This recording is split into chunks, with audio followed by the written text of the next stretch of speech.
You move quietly through the corridor, your footsteps softened by the rushes beneath them, as though the palace itself is asking you to tread gently. The candles along the stone walls burn low, their flames trembling in the early hush of morning. Hampton Court feels half asleep, wrapped in shadows and the cool breath of dawn, yet there is a heaviness in the air that pulls you forward. You've walked these passages many times, but today there is something different. A deeper stillness, a quiet strain, as if the palace is holding its breath. Ahead, you hear it before you see him. Slow, deliberate steps, each one landing with a muted thud that echoes faintly between the walls. It is the rhythm of a man who once moved like a storm, decisive, powerful, unstoppable.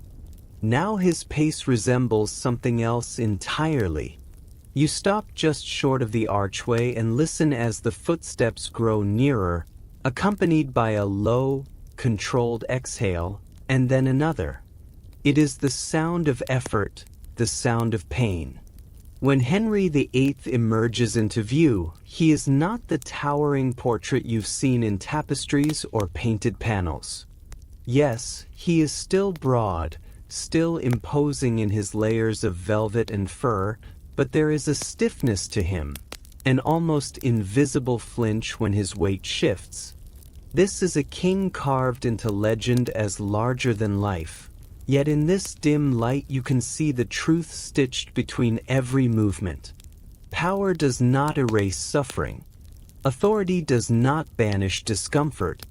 And even the most feared man in England, it seems, must negotiate with his own body. His eyes are sharp but tired, his jaw set but strained. He walks because a king must walk, because a kingdom waits for no one, not even for aching legs, or wounds that refuse to heal, or nights spent awake from throbbing pain no physician can soothe for long. And as he passes you, just close enough that you can hear the faint creak of his braces beneath the regal drapery, a thought rises quietly. How many times has history chosen not to see this? How many stories have been scrubbed clean of the human beneath the crown? Before we continue, take a moment if you wish to like this video and subscribe, but only if your heart leans toward curiosity and reflection. Share in the comments where you are listening from. It's always fascinating to see who joins us from across the world. Perhaps dim the lights. Allow the soft hum of a fan or the night's quiet to settle around you. And let us drift together further into this history where silence often speaks louder than the spoken word. You breathe in the chill of the passage, feeling the weight of that question settle gently on your shoulders. Perhaps the greatest secret of all is not a plot or a scandal, but the fragility hidden inside a man remembered only for his might. Tell me, what have you heard, or thought you knew, about the health of King Henry VIII? You can almost see him as a young man, the sunlight catching the glint of his golden hair as he rides across the palace grounds, bowstring taut in hand, heart racing with the thrill of the hunt. The air is crisp, filled with the scent of dew on grass and the distant tang of horses and hounds, a world alive with motion and promise. Laughter echoes across the courtyards, the rhythm of hooves and the clatter of armor blending with the shouts of companions and the metallic ring of the jousting lists. In these early years, Henry moves with a confidence that seems boundless, each stride carrying strength, each breath a testament to health. Feasts follow the sport, long tables groaning under roasted meats, spiced fruits, and sweet wines, the flicker of candlelight dancing over polished silver and the youthful glow of flushed cheeks. He drinks, he eats, he trains, he rides, an existence rich with indulgence, triumph, and vitality. Injuries are met with bravado. A dislocated shoulder patched with bandages, a bruised rib carried as a badge of courage. Every scar is a story, every strain a mark of a body pushed to its limits, admired by all, envied by many. The Golden Prince radiates power, charisma, and a health so vivid that it seems eternal. Yet beneath this brilliance, subtle threads begin to weave. Repeated injuries, the relentless pursuit of sport, and the indulgence in feasts and drink plant seeds that will grow in quiet, invisible ways. Muscles may heal, bones may knit, but the body absorbs the strain, the repeated traumas setting the stage for ailments that will later sap mobility and vitality. What seems a carefree youth is already a ledger of small damages, each one stored within the sinews and joints, a future whisper of fragility beneath the surface of vigor. How does a golden prince become a broken king? You trace the arc of youthful exuberance, the pulse of early strength, and you sense the fragile human thread connecting radiance to decline, a reminder that even the brightest beginnings can carry the weight of unseen endings. The sick room is heavy with the scent of oils, herbs, and something sharper, more persistent, the unmistakable tang of infection. The sunlight filters weakly through the tall windows, and you adjust your skirts carefully, trying not to disturb the orderliness of the chamber while keeping your senses alert. Henry lies on a raised bed, the blankets folded back to reveal his leg, swollen and darkened, the skin mottled with bruising and angry, weeping sores. Each time you step closer, the smell hits more sharply, and you feel a shiver of sympathy and unease. It is not just a wound, it is a presence, a living reminder of a moment that altered everything.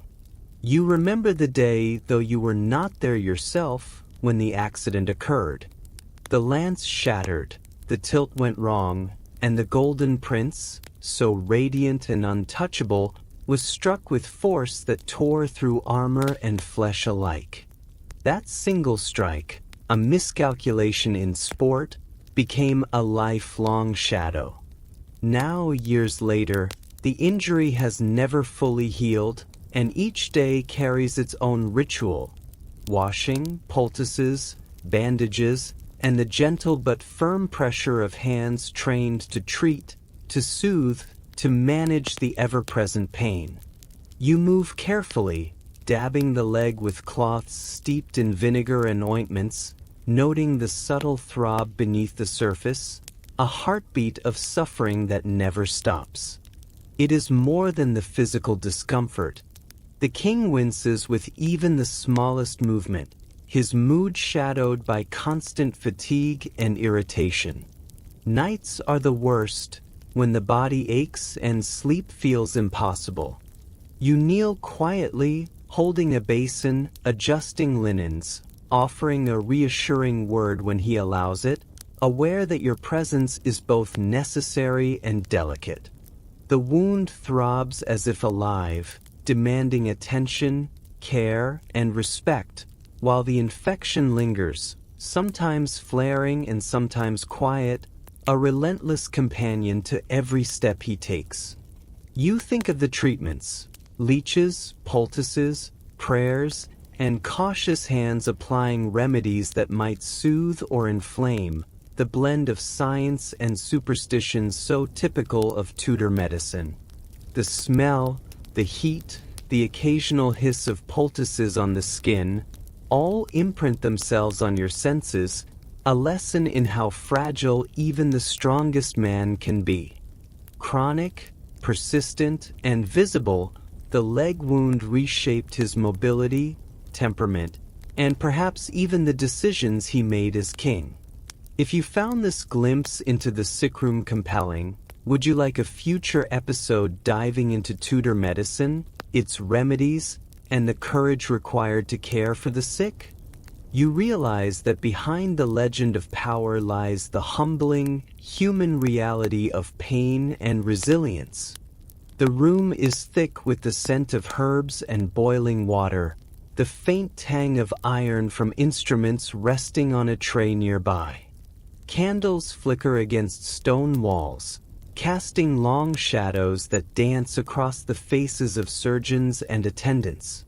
You watch as a poultice is pressed against swollen flesh, its warmth seeping slowly into the skin, accompanied by the sharp sting of vinegar and the occasional hiss of boiling oil when cauterization is required.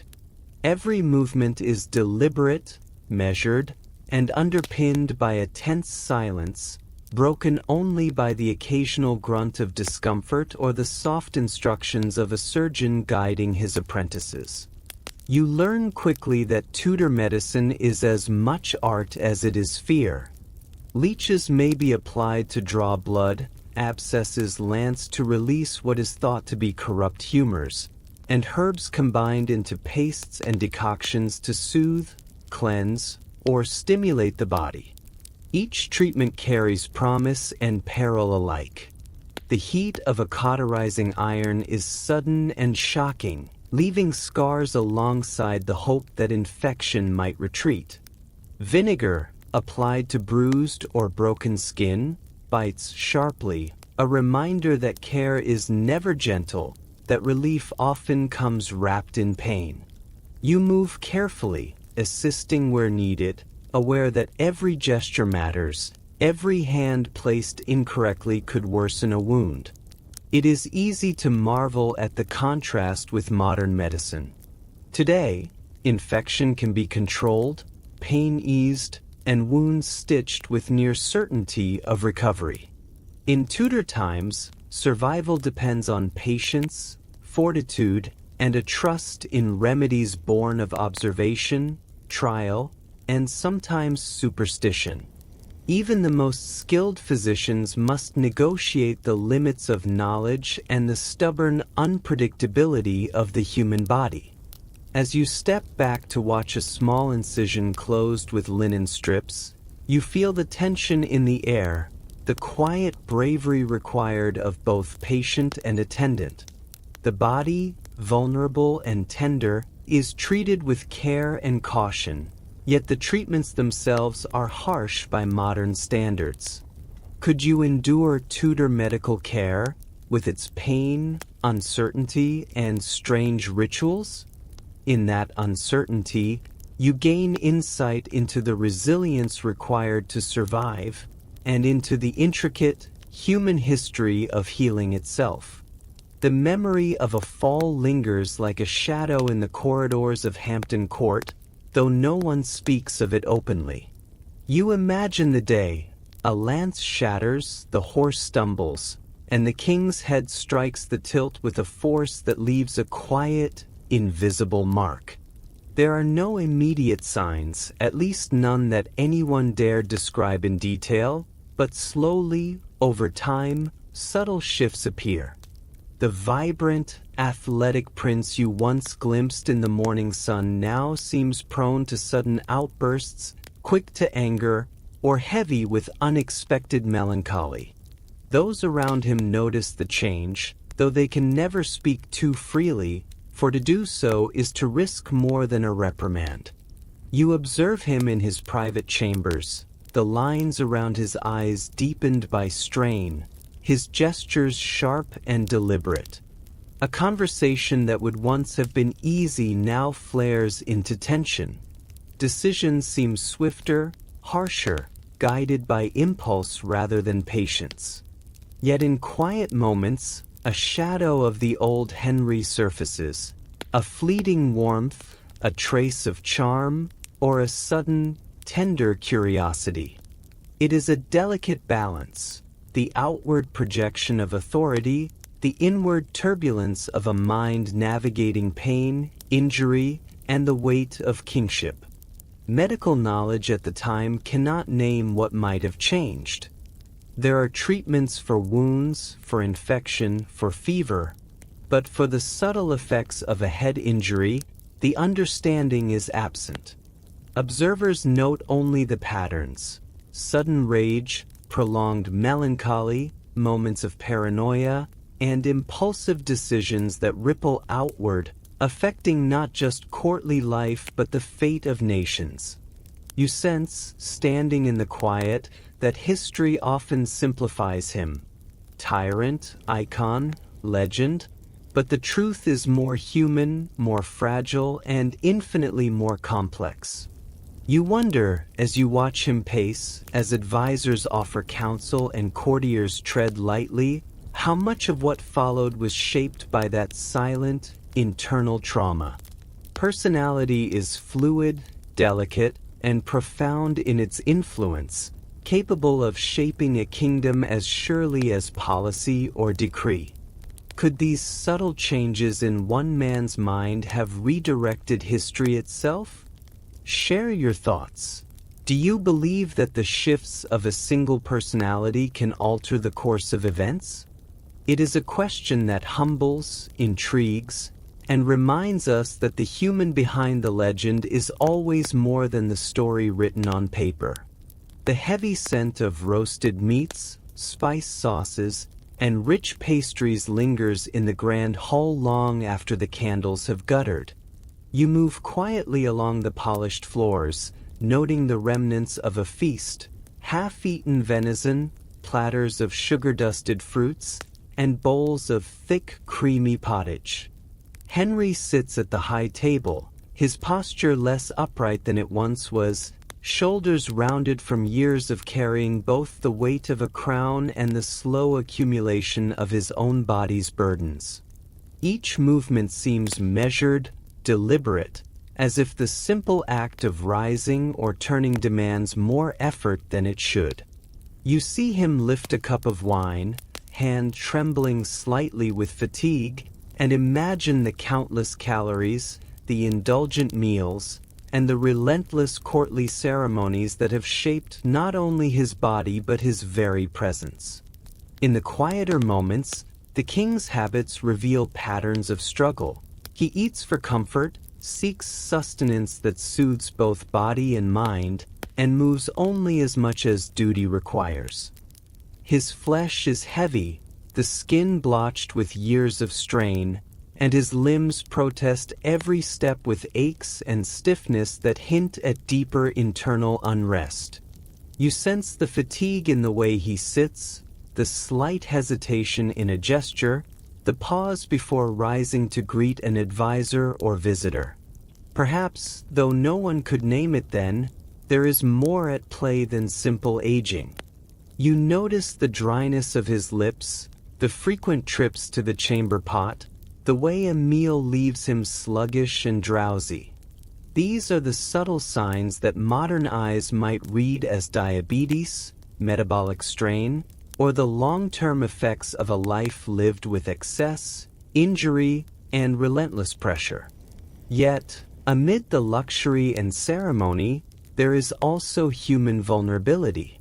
The king's appetite reflects more than indulgence. It is a coping mechanism, a balm for pain both visible and hidden. You watch him rest briefly, leaning on the edge of the table, sweat glistening on his brow despite the coolness of the hall. Every sigh, every shift, is a small testament to endurance, to a body that carries far more than the weight of royal robes and crowns. Even his temper, the outbursts that have been remembered in legend, may be tempered by this quiet exhaustion, by hunger for both comfort and relief. How much of Henry's tyranny, you wonder, arose not from malice, but from a body taxed by years of indulgence, injury, and disease? In tracing these signs, you begin to see him not merely as a historical figure of legend, but as a human being negotiating pain, desire, and fatigue, a complex life hidden beneath layers of silk, steel, and ceremonial grandeur. Each gesture, each indulgence, each moment of heaviness tells a story of endurance, fragility, and the intimate intersection of health, habit, and history. The evening is hushed, the glow of candlelight soft against the tapestries, yet the quiet cannot mask the subtle struggle taking place at the edge of the chamber. You kneel nearby, arranging cushions and soft cloths, watching as Henry attempts to rise from his chair. His leg, swollen and tender, protests with each movement, and a sharp intake of breath escapes him despite his usual composure. The pain is familiar to him, yet it never dulls. This is the cruel persistence of gout, a disease he would later call the king's enemy within, one that strikes unpredictably, leaving him both furious and vulnerable. You assist him with the boots, the leather stiff and unyielding, each tug sending a wave of discomfort through his foot and ankle. He shifts his weight carefully, leaning on your steady hands, muttering softly about the heat in his joints, the sharp pangs that seize him even in moments meant for rest. The court's grandeur, the polished floors, the silks, the glittering chandeliers, cannot disguise the bodily torment he endures. Mobility becomes measured, deliberate, and the simplest gestures require patience and care, both from him and from those who serve him. Gout, you know, is more than mere discomfort. It is a disease of accumulation, of indulgence and time, of bodies taxed beyond their natural capacity. For Henry, it is a constant reminder of mortality and limitation, a private torment beneath the public persona of might and command. Each flare renders him dependent, reminding all who watch that even the most feared man in England carries vulnerability.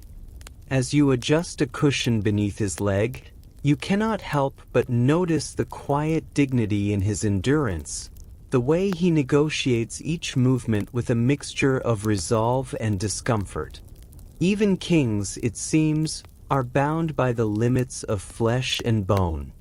If you'd like an episode exploring daily life in Henry's aging court, from the struggles of mobility to the rituals that filled his hours, share your thoughts in the comments. You might discover just how human a legendary king could be. The court is hushed, as if even the tapestries and polished floors hold their breath in recognition of loss. You stand quietly, attending to a queen whose eyes are rimmed with fatigue and sorrow, the candles casting a soft, wavering light across her face. Henry watches from a distance, his expression unreadable, yet you sense the weight he carries, a burden hidden beneath robes, jewels, and the authority of the crown. Behind the pomp and ceremony, there are tragedies that no chronicler can fully capture, wounds invisible to the eye but deeply felt by those who live them. Some historians have wondered if Henry carried the Kell blood antigen, a genetic trait that might have contributed to miscarriages, stillbirths, and other complications among his wives. You do not need a label to see the human reality, the tension in his shoulders, the quiet despair in his gaze, the gentle attentions he offers to comfort rather than command. Each loss ripples through the palace, leaving marks on hearts and routines alike. The laughter of the court, the music, and the clatter of daily life continue unabated, but beneath the surface is grief that cannot be ignored, a silent, persistent echo that shapes every interaction, every whispered word of consolation, every careful adjustment of a pillow or handkerchief. You watch Henry reach for her hand, offering steadiness in place of solutions, aware that some battles, even for a king, cannot be won. The tragedy is both intimate and public, a reminder that power does not protect against the fragility of life, and that history often records only the crowns and titles, neglecting the pain that shadows them. History is full of wounds we cannot see. Yet by noticing them, even quietly, you begin to understand the human stories beneath the legend. the resilience, the sorrow, and the careful compassion that persisted despite loss. In these moments, the king is not only a ruler, but a man bound by circumstances, genetics, and the quiet heartbreak of unfulfilled hopes. The rumor has followed him for centuries, whispered through chronicles, gossip, and the imagination of those who came after, that Henry VIII suffered from syphilis. Yet as you examine the evidence carefully, it becomes clear that certainty is impossible. Contemporary records are inconsistent, symptoms are often exaggerated or misinterpreted, and much of the speculation arises from Tudor fascination with scandal as much as medicine. The king's swollen joints, ulcers, and other ailments are far more plausibly explained by injuries, obesity, infections, and lifestyle illnesses than by a single sexually transmitted disease. You imagine the Tudor apothecaries and physicians at work, their trays lined with ointments, powders, and leeches, ready to treat any malady that appeared. If syphilis had been present, the cures would have been harsh: mercury rubbed into the skin, steaming baths, and bitter concoctions that could harm as much as heal. It is a reminder that medicine in the 16th century was perilous and imprecise, and that suffering often inspired rumor as much as reality. Courtiers whispered in corridors, embellishing each ailment into a story of moral failing, and those tales grew louder with each telling. In a court so obsessed with appearances, the line between observation and invention blurred easily. Standing in the shadow of his legend, you sense how myth and reality intertwined to shape the public perception of the king. Each tale of disease, scandal, or weakness carries a kernel of truth wrapped in layers of conjecture, fear, and political maneuvering. The king's image, so carefully curated, was vulnerable to interpretation, exaggeration, and moral judgment. Would you like a future episode exploring Tudor medical myths, the remedies imagined, and the stories that grew around them? Reflecting on these tales reminds you how history is a delicate weave of evidence and imagination, where even the greatest monarchs are shaped as much by rumor as by fact. ChatGPT said, "The chamber is dark, the candles extinguished, leaving only the faint glow of dawn seeping through heavy curtains. You move silently, aware of the king's presence even before you see him. Henry sits in a high-backed chair, shoulders hunched, head bowed, hands trembling slightly as they rest on the carved arms. The grandeur of the room, the tapestries, gilded frames, and polished floors, feels distant, almost irrelevant, because here, in these quiet hours, power offers no relief. The pain that has accumulated over years of injuries, illness, and the relentless demands of court weighs on him as heavily as the crown itself. You observe the subtle signs: a deep sigh that seems to carry centuries of expectation, the occasional sharp intake of breath as a joint aches or a flare of gout announces itself, and the faraway gaze that hints at thoughts too complex or painful to voice. Trauma has carved lines not only into his body but into his mind, shaping moods, temper, and decisions. There is a melancholy that lingers in the corners of the chamber, a quiet despair that no advisor, counselor, or feast can dispel. Even paranoia whispers in the silence. Trusted allies appear suspect. Casual words feel like threats, and every choice is burdened by consequence. In these moments, Henry is not merely a monarch. He is a man negotiating the intimate, relentless interplay of body, mind, and responsibility. Each step is measured, each gesture cautious, and the weight of kingship presses inward. reshaping identity and behavior in ways unseen by the court.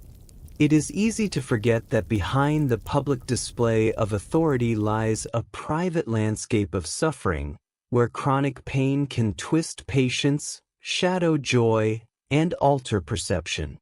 You quietly wonder, watching him adjust in his chair, how enduring such persistent suffering affects not only decisions but the soul itself. Chronic pain, unrelenting and intimate, has the power to redefine temperament, temper judgment, and mold character. What emerges is a complex human being, a king shaped by injury, illness, and the ceaseless demands of power, yet still striving to fulfill the role expected of him. Consider this as you reflect. How much do our own unseen burdens shape the people we become, the choices we make, and the lives we touch? The corridors of the palace are alive with quiet tension, a rhythm measured not by clock or ceremony, but by the king's moods and ailments. You move carefully through stone halls, the scent of herbs, poultices, and heated oils hanging in the air, mingling with the faint odor of sweat from attendants who have been on their feet for hours. Every footstep is measured, every whisper cautious, for even the smallest misstep could awaken irritation or anger in Henry, and the consequences ripple swiftly through the court. You watch as pages and servants attend to the king, their faces pale and attentive, offering bowls of broths, adjusting cushions, or applying ointments with hands that tremble slightly despite years of training. The atmosphere is thick with both fear and devotion. A servant's eyes flicker to the king, then to colleagues, communicating silently whether a gesture is safe, whether a word is wise. Even in the grandeur of tapestries and gilded fixtures, there is an undercurrent of exhaustion, the invisible weight of constant vigilance pressing down on all who serve him. Time moves differently here. Hours are punctuated by the king's comfort or discomfort, a flare of pain in a leg, a moment of irritability, or a rare, fleeting smile that lifts the tension for a heartbeat before it returns. You sense the emotional toll on those around him, fatigue etched into faces, shoulders stiff from alertness, hands aching from repetitive care, hearts quickened by the possibility of incurring displeasure. The court is a delicate dance. One step wrong and the harmony is broken. As you move quietly past a chamber where ointments simmer, adjusting a cushion or a blanket, you reflect on the intricate balance required to serve a sick king. Whispers, gestures, and attentiveness are as vital as any official duty. It is a world where fear, exhaustion, and duty entwine, shaping daily life in ways outsiders cannot imagine. Which perspective would you like to explore next? Maidservants, physicians, or queens? Each offers a window into the intimate and hidden realities of life at court. The chamber is quiet, save for the faint groan of timber beneath the weight of the king's chair and the occasional shuffle of attendants moving softly to avoid disturbing him. You approach cautiously, aware of how fragile each step, each gesture, has become in these final years. Henry sits with his body swollen and heavy, limbs constrained by pain and immobility, the once vibrant figure now diminished by the relentless march of disease and the lingering effects of injuries accumulated over decades. The grandeur of Hampton Court surrounds him, gilded walls, tapestries, polished floors, but it cannot soften the reality that even a king is bound by the limits of flesh and bone. The rot of time is evident in both body and spirit. His legs, long ago damaged by a jousting accident, ache constantly, ulcers slow to heal and prone to infection. Daily movement requires assistance, each task, rising, walking, even eating, meticulously managed by those who serve him. The scents of ointments, heated wax, and herbal concoctions mingle in the air, reminders of the endless attempts to soothe what cannot fully be healed. Pain is a constant companion, sharp and dull by turns, and it shadows the conversations and the silences alike. Emotionally, the king is distant, isolated despite the court surrounding him. Courtiers tread lightly, speaking only when necessary, their eyes reflecting a mixture of respect, fear, and empathy. The weight of regret presses quietly, a private burden. Decisions once made with authority now feel removed, and memories of battles, marriages, and political maneuvers stir in his mind with a poignancy that words cannot capture. He is a man accustomed to shaping the world, yet here he must surrender to forces beyond control. In witnessing this, you sense the fragile intersection of power and mortality, the humbling truth that even the most formidable ruler faces decline with vulnerability. How does a man who once commanded nations confront the collapse of his own body, the isolation of dependence, and the slow, inevitable end?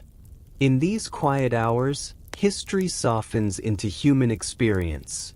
A king, a body, a life defined not only by conquest and decree but by suffering, endurance, and the intimate confrontation with mortality. Henry's body, frail and burdened by pain, cast a shadow far beyond the private chambers of Hampton Court. Each illness, each flare of gout, each festering wound rippled outward, shaping the choices he made, the alliances he formed, and the decrees he issued. The marriages he arranged, fraught with personal and political consequences, were influenced not solely by desire or diplomacy but by the urgency of producing heirs in the face of fragile health. Executions, too, carried a sharper edge, a reflection not only of authority but of impatience, pain, and the pressing anxiety of mortality. You sense that history itself bends under the weight of the body that rules it.